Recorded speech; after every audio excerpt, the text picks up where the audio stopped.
వారి దశాబ్దాల కళ నెరవేరింది. తమ ప్రాంతానికి రైళ్లు ఏర్పాటు చేయాలన్న ఎన్నో ఏళ్లనాటి కోరిక సాకారమైంది. ఎత్తైన కొండలు, ఒకటి కాదు రెండు కాదు, వందలు, అగాధాలను తలపించే లోయలు, కొండల్ని చీలుస్తూ పరుగులెత్తే నదులు. ఇలాంటి ప్రాంతాల్లో నడకదారి నిర్మాణం కూడా కష్టమే.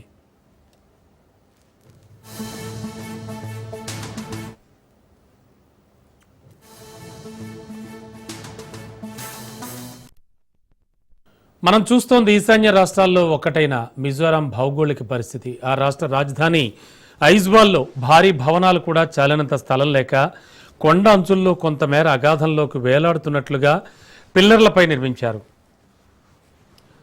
నడకదారి నిర్మాణమే కష్టం అనుకుంటే ఆ ప్రాంతంలో ఇప్పుడు దాదాపు 52 కిలోమీటర్ల మేర రైల్వే ట్రాక్ నిర్మించారు.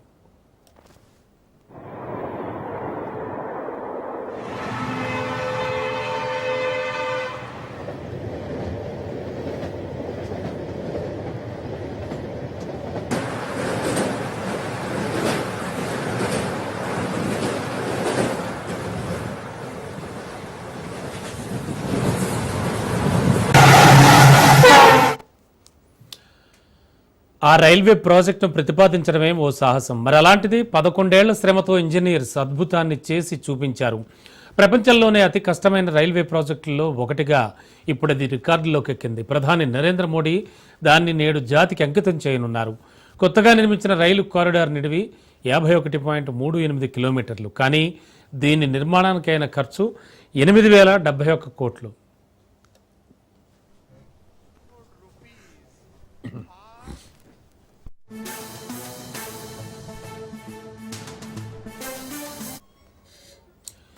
ఈ కారిడార్ నిర్మాణంలో 153 వంతెనలు, 45 సొరంగాలను నిర్మించాల్సి ఉండడమే ఇంతటి భారీ వ్యయానికి కారణం.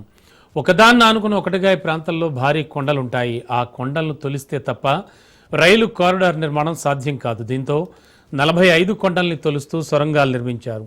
2 కొండల మధ్య అగాధంలా లోయలున్నందున సొరంగాలకు సమాంతరంగా వంతెనలు నిర్మించి దాని మీద ట్రాక్ ఏర్పాటు చేశారు.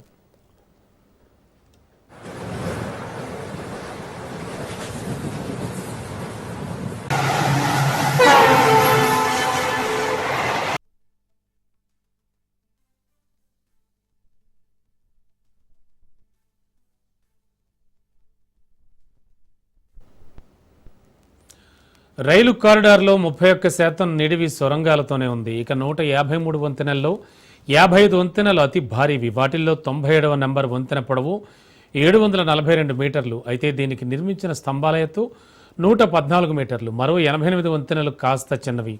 10 ఆర్ఓబీలు కూడా ఉన్నాయి. ఇలా మొత్తం వంతెనల నిడివి కలిపితే 11.76 కిలోమీటర్లు. మొత్తం కారిడార్ నిడివిలో వీటి విలువ వాటా 23%. 54% రైల్వే లైన్ వంతెనలు, సొరంగాలతోనే నిండి ఉంది.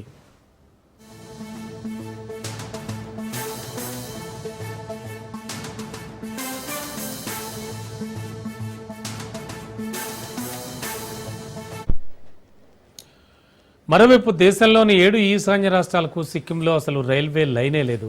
6 రాష్ట్రాల్లో పాక్షికంగా ఉన్నప్పటికీ మిజోరాం, మేఘాలయ, మణిపూర్, నాగాలాండ్ రాజధానులకు రైల్వే కనెక్టివిటీ లేదు. ఇంతకాలం తర్వాత మిజోరాం రాజధాని ఐజ్వాల్కు ఆ భాగ్యం దక్కబోతోంది. మిగతా 3 రాష్ట్రాల రాజధానులను రైల్వేతో జోడించే కసరత్తు జరుగుతోంది.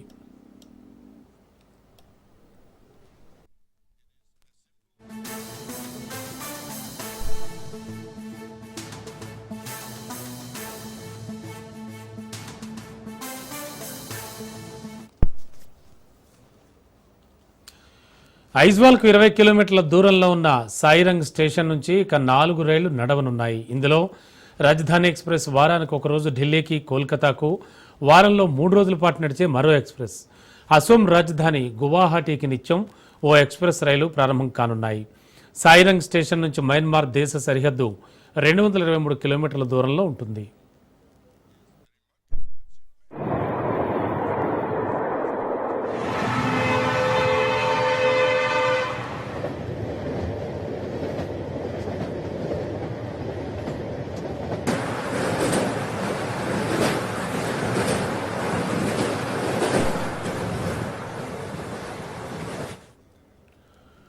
ప్రకృతి రమణీయతకు నెలవైన ఆ ప్రాంతానికి రైలు కనెక్టివిటీతో పర్యాటకుల సంఖ్య భారీగా పెరగనుంది.